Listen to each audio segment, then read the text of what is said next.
Welcome to the Surviving BPD Relationship Breakup Podcast. If someone in your life has BPD, you know how difficult it can be, and you need to learn how to heal from those toxic relationships. And that's where this show comes in. Expert education, expert knowledge, expert insight, and delivered with compassion and empathy. With your host, counselor and trauma recovery coach, ajmahari. To purchase and book sessions with AJ, go to ajmahari.ca. Now your host, AJ Mahari. A couple things before we start this episode. I have a website for this podcast, and it's at survivingbpdrelationshipbreakup.com. Interactive website. It's a website is its own feed for the podcast and also for my YouTube channel. So if you'd like to get a lot of the videos that aren't in this podcast, you'd like to check those out, you can do that at survivingbpdrelationshipbreakup.com. I would just like to encourage you to please leave a 5-star rating for this podcast if you find it helpful, to help this podcast keep growing and keep reaching more and more people who could benefit from this content. I get a lot of people with BPD rating it at 1 star because, they have all these problems with what I'm saying, and they think it's horrible and disgusting and all that kind of BPD kind of stuff. I received an email from feedspot.com, which is a podcast curating site, as there are many of those out there. Feedspot has a top 100 relationships podcast list, and this podcast happened to just be ranked at feedspot.com in the top 100 relationship podcasts, get number 52. So would like to thank feedspot.com for that. It's super appreciated. This podcast website is survivingbpdrelationshipbreakup.com. And now let's dive into today's episode. Do borderlines have logic that's escaping them and you both in what they do? In risky, sexual or otherwise, risky and impulsive behavior? A commenter wanted to try to assert to me that people with BPD do have logic. And this might be a bit of a mind bender, as I have to decode, to the best of my ability, this person's message, because it's really in some other, almost like a foreign language of a cluster kind of, uppity sort of communication piece, because it just fights itself and it does not make sense. And the commenter starts to say that they believe that within borderline risky behavior and impulsivity, there is logic. Let me assure you, ladies and gentlemen, if you think that right now, please listen to the end. I will disavow you of that cognitively distorted belief, because there is no logic to what people with BPD do in risky behavior and impulsive behavior and so much more. No logic whatsoever. And codependent logic, trying to make sense out of the senseless for all intents and purposes, doesn't help you. It keeps you stuck, keeps you ruminating, keeps you obsessing on them, and might be keeping you stuck, just not even being able to help yourself out of ongoing, horrific emotional and psychological abuse, while you continue to have the fantasy bond that's telling you, but this is about love somehow. And where there is abuse, ladies and gentlemen, there is no healthy love. So let's get into it. I'm going to respond to a comment that a commenter left on the video that I did, BPD Risky Sexual Behavior and Impulsivity. And the person starts off with, I believe there is a logic to it, and that is the social capability that is left behind due to trauma. So there's a logic to BPD risky sexual behavior and impulsivity. No, actually, I would disagree with this commenter. There isn't any logic there. By the very nature of it being risky behavior and impulsivity, that's a lack of logic. So the commenter says, due to the trauma BPD people have experienced, it may cause people with BPD to want multiple relationships. What? Say what? But the commenter continues, but they don't know how to connect emotionally with anything or anyone. Okay, but wait a minute. Yeah, no, this is a problem. People with BPD have disorganized attachment, which means essentially they really can't attach in any healthy way whatsoever. And so this person is saying that due to the trauma that most people with BPD have gone through, not all,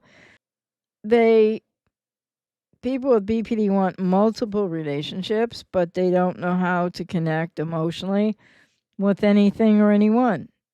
Well, first of all, who wants to connect emotionally to anything? I don't understand that. What? You're supposed to be super emotionally involved in your mug for your coffee? I don't know. But anyway, no, people with BPD often untreated or not well enough treated cannot emotionally connect to anyone. This is very true because they're not connected to themselves. But it doesn't mean that they want multiple relationships based on that. Commenter continues, it's a struggle to connect emotionally since those emotions move from one person to the next without any consistency, either on a conscious or unconscious, they said way, but they must mean level. What? That doesn't make any sense. No disrespect to the commenter. It's a struggle to connect emotionally. Yes, that's very true for people with BPD.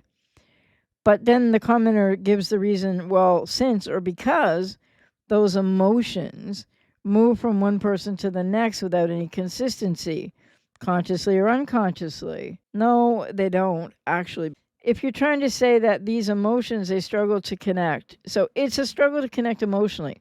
Since people with BP's emotions move from one person to the next without any consistency. Well, yes and no. They're driven emotionally because they lack self and they have disorganized attachment and yes, usually a lot of trauma from childhood and of course the abandonment fear and the engulfment anxiety. But the feelings that people move from one person to the next without any consistency, consciously or unconsciously, are never going to allow the person unless they get way more treatment, etc., to connect with anybody.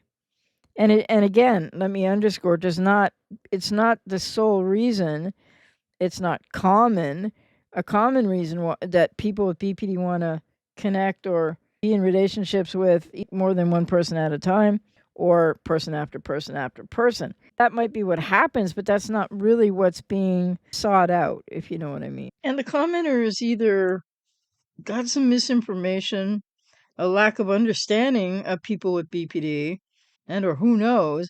But the point is that people with BPD, with these emotions that don't connect, untreated, right? People with BPD, then why is this commenter trying to say that people with BPD put their emotions onto all these different people? Person A, partner B, partner C, or maybe in polyamory, maybe two or three people at once, and then moving on to another group in polyamory, or moving on to the next person, the next person, the next person.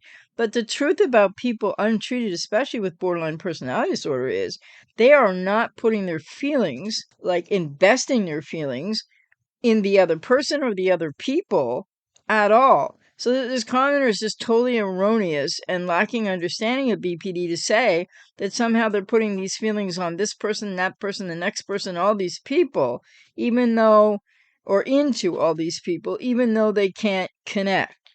Well, remember, they can't connect, and that means even when you think they're investing emotionally in you, whether you be a favorite person, a relative, or a significant other, or now an ex, their libidinal energy, which isn't all just about, sexual things.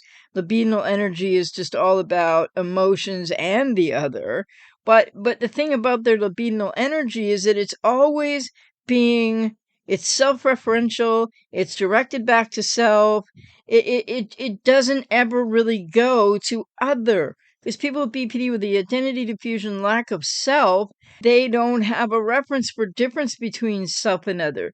Obviously, I'm speaking emotionally, right? If you ask somebody with BPD, what does that mean? They intellectually could tell you. So this person is really, really, really not understanding BPD when they say they're putting their emotions onto all these different people or investing their emotions in all these different people. Remember, BPD is a self-referential, pointing to self turmoil and tumult inside experience that sometimes tips over and affects other people really in terrible ways.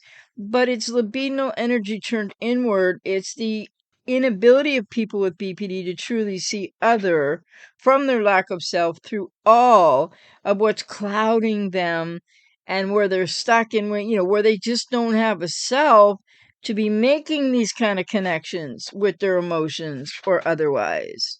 It's important to note here that yes, people with BPD project all over people. Their emotions, experiencing you as object, other, good or bad parent representation unconsciously in their repetition compulsion cycles emotionally, it seems like they're really relating to you, trying to relate to you. But when they're blaming you for everything, trying to, think you're the greatest thing since sliced bread even, it's not really about you. They're not really investing this emotion into you. They're investing it through you as object other, either good or bad parent representation. It's not even true to say that people with BPD are like, especially untreated, I'm speaking here, are going to be truly relating to you in some super connected relational way.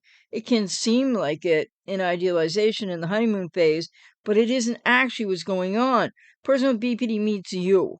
Person with BPD seems to be like all about you. Person with BPD is really seeing you as object other representation of that great good parent never had. So it's important to remember that people with BPD are not investing their feelings in you. But yes, they are projecting them onto you. And more importantly, not even you personally half the time, though it's personal, when you're involved in getting hurt or when you're feeling great.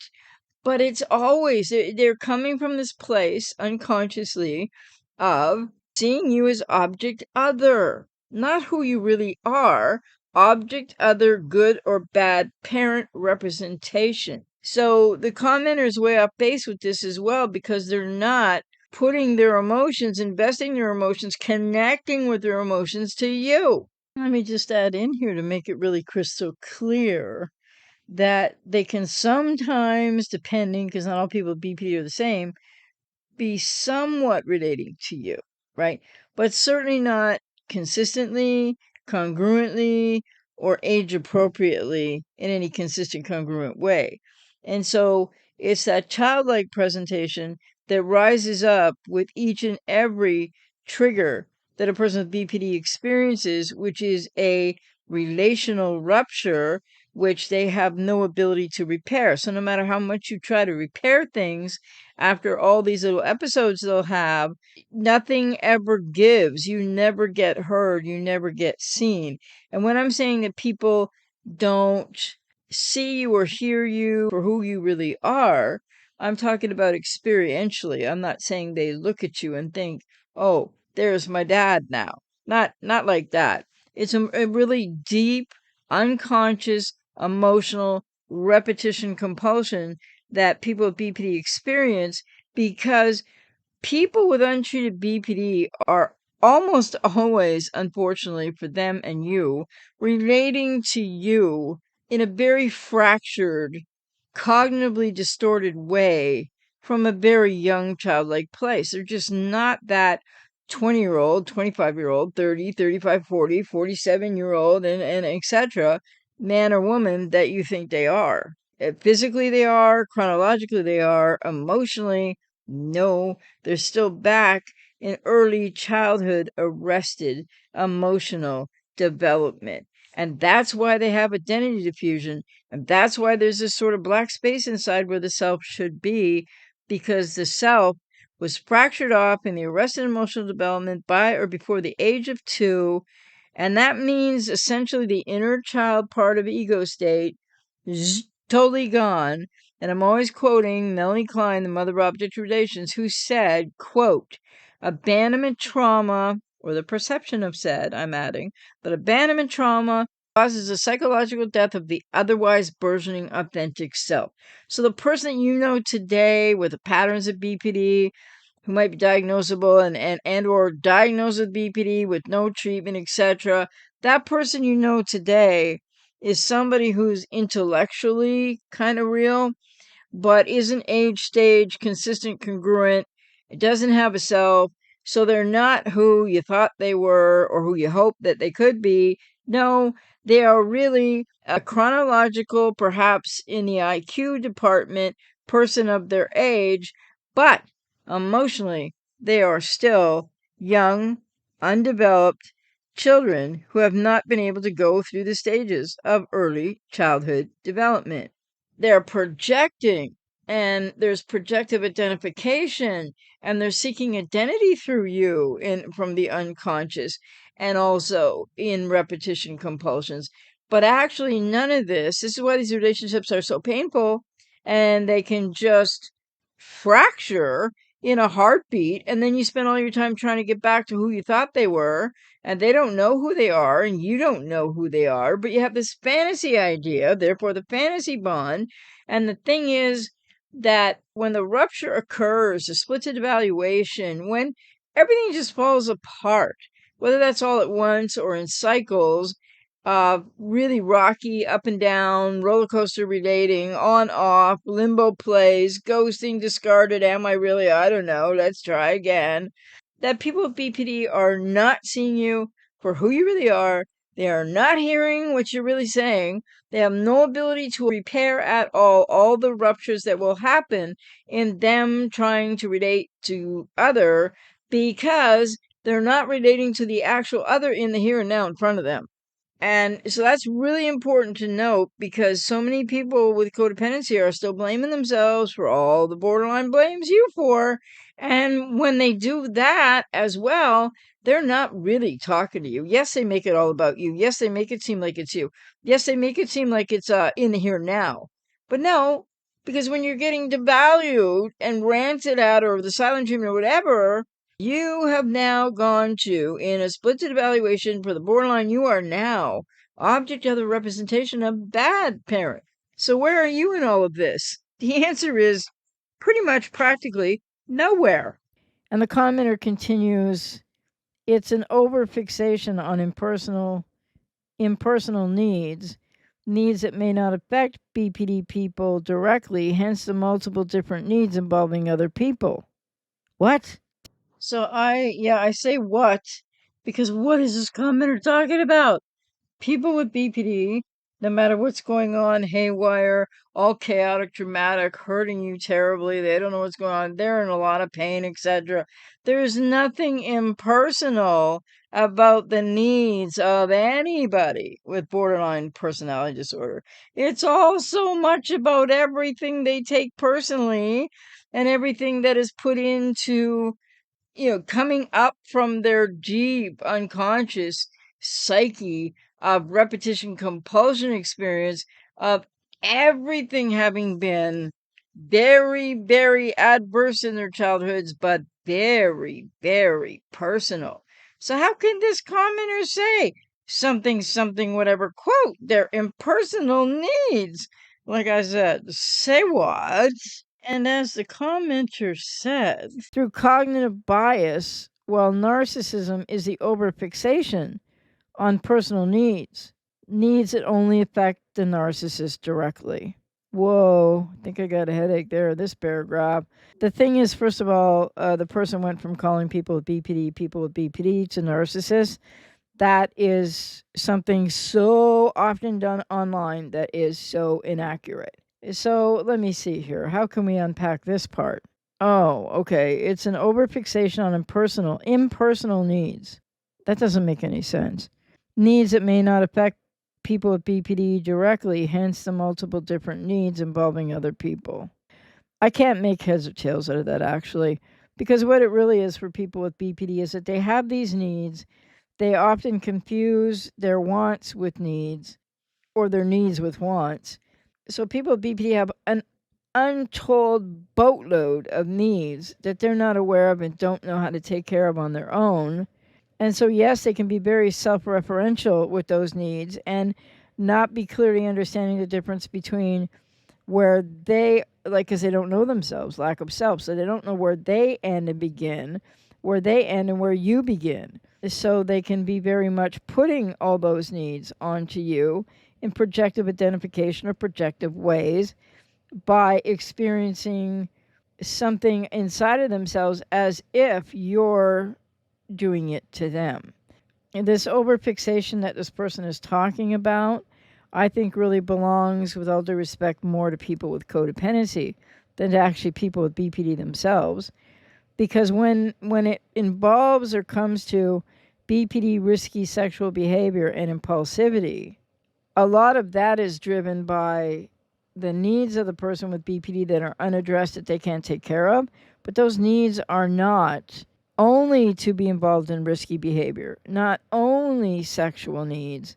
And the impulsivity behind them is because even when people with BPD are that most amazing, intimate person to be with ever, it is because they're trying to soothe and manage all kinds of unmet needs, consciously or unconsciously, usually unconsciously largely, with all of their hyperactivity sexually. So I don't know what this person's trying to say. That part just made no sense and I just can't decipher it. And then when they said something about hence the multiple different needs involving other people. Well, no, they're the same core needs that the borderline can't take care of, projected out and or being looked for unconsciously through other people, such as borderlines are also looking for identity through others. And so then the commenter had said there, through cognitive bias, well, narcissism is the overfixation on personal needs that only affect the narcissist directly. Well, I think that's an oversimplification and somewhat erroneous about overfixation with people with narcissistic personality disorder on their needs or what have you. However, it is totally erroneous and not applicable. And you commenter are, with all due respect, lacking logic here in this comment, let alone that you thought there's logic to people with BPD's behavior who you're now calling narcissists. Like, say what? Because people with BPD are not narcissists. Like online everywhere wants to tell you they are, okay? It's erroneous. There can be some comorbidity, but it's not everybody with BPD. And then the commenter continues, dare we? With BPD people, they may constantly bombard the neurotypical. Whoa, wait. There is no documented or replicated information or technical things about borderline personality disorder that mean that they are ipso facto not neurotypical. And there's a lot of that going on out there as well. So you're just assuming that that would be the case with everybody with BPD, and that's not known to be true either. So they may constantly bombard the neurotypical. And by the way, to you neurotypicals out there, I'm neurodivergent myself, but autism spectrum, but high functioning. But to those people who think that your being neurotypical is going to save you in understanding this stuff or putting all the blame only on the other person, that's kind of like a delusion, okay? It's some fantasy that you neurotypicals have. Because being neurotypical doesn't mean everything is tickety-boo with you either, okay? In a different way than maybe people with BPD or NPD. But anyway, the commenter says, with BPD people, they may constantly bombard the neurotypical with their impersonal, why does this person keep using the word impersonal? Impersonal needs, because people with BPD are, at minimum, usually next to emotionally bleeding out needs. What does this got to do with impersonal needs? They're personal needs, which makes the relationship more difficult since neurotypicals are not given a break to relax, to recuperate, since BPD people may have higher expectations for you to fulfill on the impersonal level. Oh, whoa. This person starts off trying to say that what I said was illogical about BPD risky sexual behavior and impulsivity. They think there's logic to it, and yet, I'm sorry, commenter, your comment has no logic in it. What on earth does this commenter keep saying impersonal needs for? all needs that people have or even project out on others, people with BPD, or that they're looking for you to fix for them unconsciously, all needs are very personal. So I don't know what this impersonal needs, bias, what? If you can make heads or tails of this beyond me, hey, haha, let me know. The fact that this person is saying neurotypicals, do you mean people with codependency? You might still be neurotypical, but I don't know if all codependents are neurotypical. Well, just saying. So anyway, rather than neurotypical, the commenter probably should have said, so people with codependency who are like overinvested in giving for the reasons that people with codependency, that's not impersonal, that's personal needs also, but put out to externalize to other, meaning the person with BPD, you don't get a chance to have a break or to relax or recuperate. Well, no, you don't. And that's because you don't allow yourself to focus enough on yourself to not be in a total kind of emotional, unconscious repetition compulsion of codependent subservience of I'm going to give till this works, and never mind how much I hurt, never mind that I don't know what day it is anymore, never mind that I haven't met a need of mine in like ages or years or more. So that's more to the point what I think this person's trying to communicate about, but rather it's what I would reframe it as to make it make sense, hopefully. And then you don't get this chance to relax or to take a break or to recuperate since people with BPD have higher expectations for you to fulfill. And then the person says again, on the impersonal level. What is with this impersonal level stuff? Is this person projecting narcissism? I could be very wrong, right? But I'm just saying, this doesn't make any sense. So we'll skip that part. I hope I explained it, reframed it well enough. And the commenter continues, as so does my ever-evolving headache here continue to grow. Not really, just metaphorically saying that. It's a real mind F, this comment. No offense to the commenter, but it really is all over the map and doesn't make sense. Commenter continues, to break away from this toxic dynamic is by forming a realistic understanding that one person cannot meet all of those, here we go again, impersonal needs which a codependent or borderline people delusionally believe in or can fulfill. Okay. You don't just break away. You have to get into your own therapy. You have to know what the problems are, first of all, commenter. I don't know how other people are experiencing this at the moment. But to break away from this toxic dynamic, yes, in which you are a part of as a codependent or neurotypical or whatever you want to call yourself, commenter, understanding that one person cannot meet all those needs. Well, yes, but people with codependency don't so clearly, obviously understand that. They really push themselves harder and harder to try to meet more and more of the person with BPD's needs in the hopes that it will meet their needs eventually. And then the person said, I'm now trying to decode it, what they said. So when they said, which a codependent or BPD people delusionally believe in or can fulfill. People throw around the word delusion way too easily out there without knowing its clinical meaning. I'll just add that in here too. Then the people with codependency or people with BPD, it's trauma bonding fantasy of believing in the repetition compulsions on the codependent side that are different from the repetition compulsions on the borderline side as to why patterns of behavior are being perpetually on either side of the dynamic. I'm not saying borderline repetition compulsions are the same as codependent repetition compulsions, but it is on both sides, for the borderline and the codependent, differently. Again, I want to stress this script that you learned in childhood, this repeating compulsions of behavior that doesn't serve the borderline, it doesn't serve people with codependency, that rather blinds you to the fact that you're not going to be able to fulfill all their needs or your own needs in these types of toxic relationships. So I just decoded whatever this person said. And then this person says, it's almost at the end or I couldn't go any further. You can't unconditionally love something that is unrealistic to fulfill in terms of money and resources.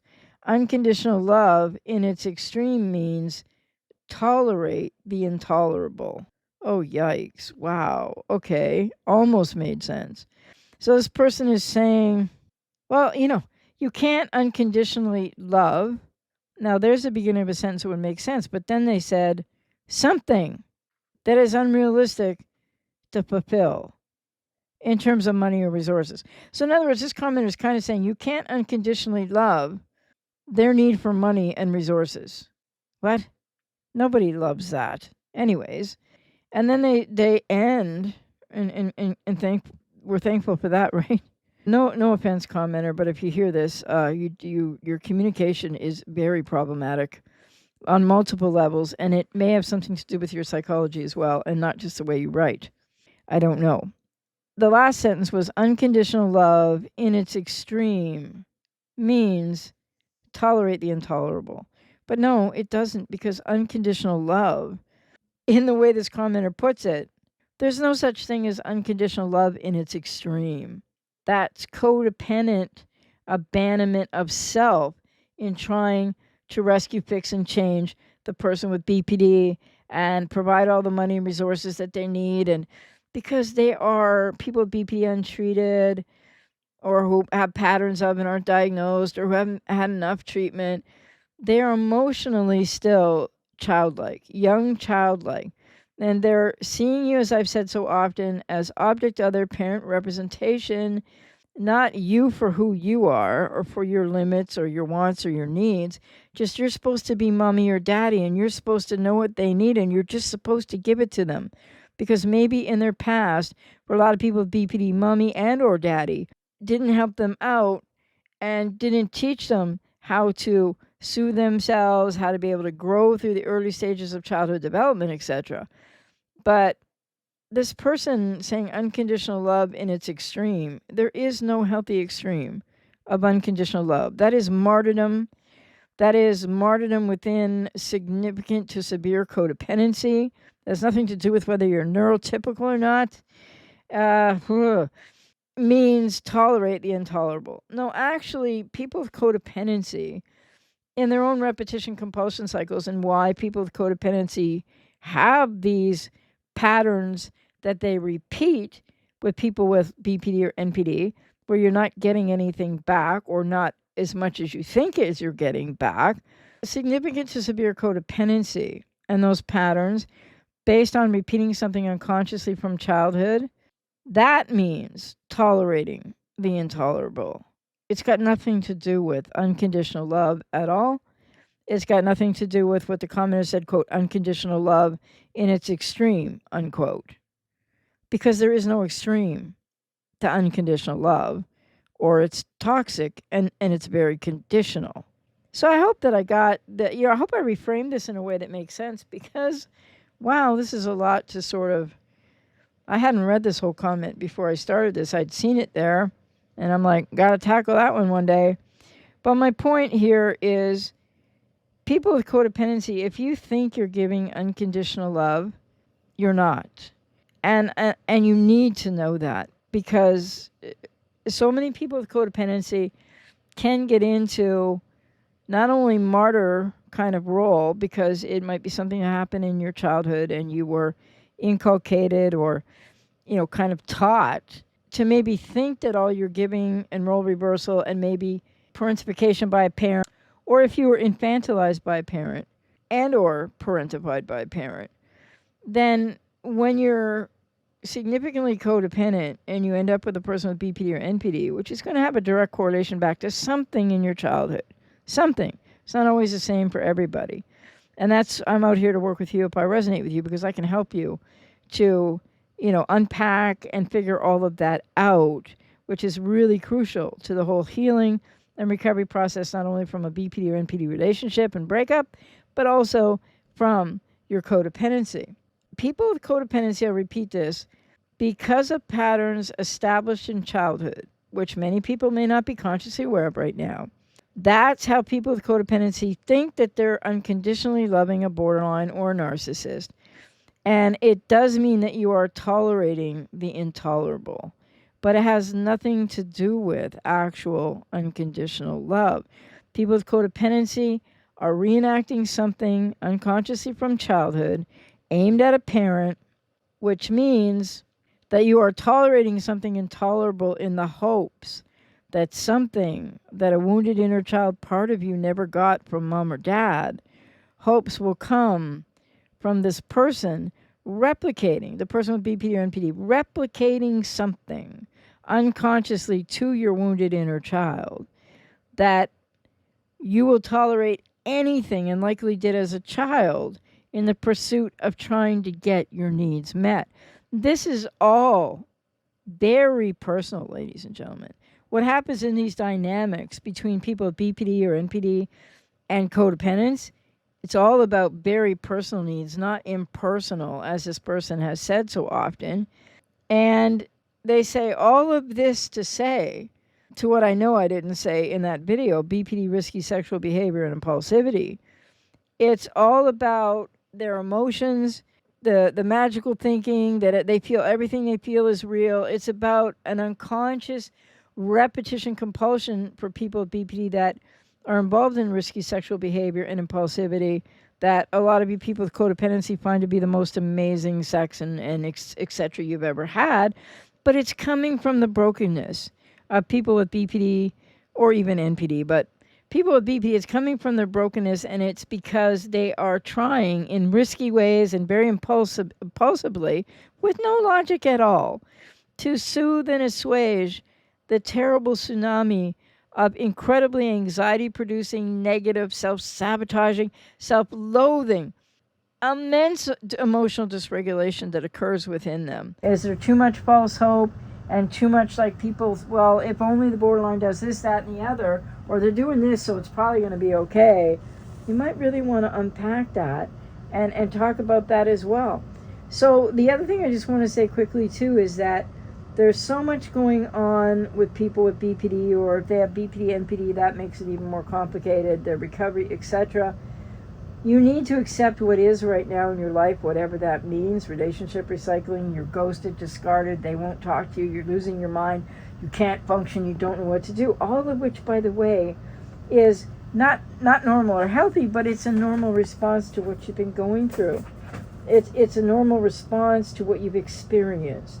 And now you have to figure out how can you learn more to be able to learn how to cope with where you are to start with, let alone trying to change things and make different decisions and understand so much more about yourself going forward in what is, an involved but a doable and really rewarding healing recovery process from these relationships, to help people to get out of the relationship if that's what they really decide that they desire, even though they might not want that. They might realize, I need it and I don't know how to do it and I can't cope with it.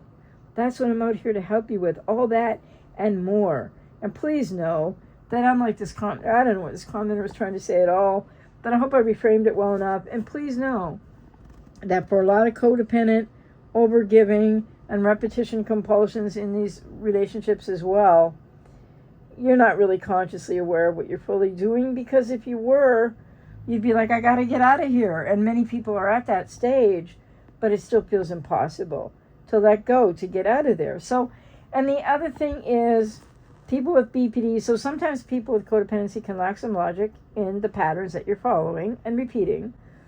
And the people with BPD, and I'll just stick with BPD for now.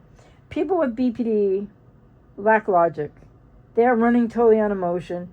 Narcissists are as well, but I don't want to confuse all this together. But narcissists are more dependent than borderlines, and narcissists are running on a supply to keep the ego inflated, to keep them out of that dark place inside to which they can slip into and have all kinds of difficulty, though it not necessarily be so emotionally obvious as is the borderline's emotional difficulties. So nothing about what this commenter said. The commenter here, she said, I believe it is logic. Well, no, there's just no logic in these relationships at all. I mean, people with codependency try to use logic to figure it out, but you can't figure out what doesn't make sense emotionally and psychologically and what you're losing yourself to with logic, because so much of what people with BPD do, how they behave, how they treat you, the on and off, the hot and the cold, the approach, the avoid, the come, the go, the push, the pull, all of it is senseless. It doesn't make sense. It makes sense in a clinical understanding of borderline personality disorder, but it does not make sense emotionally to somebody on the other side of all of that unless you get through your own healing and recovery journey. So I hope that was helpful, and take care. You've been listening to the Surviving BPD Relationship Breakup Podcast with your host, counselor and trauma recovery coach, ajmahari. For more or get sessions with AJ, go to ajmahari.ca. See you next time.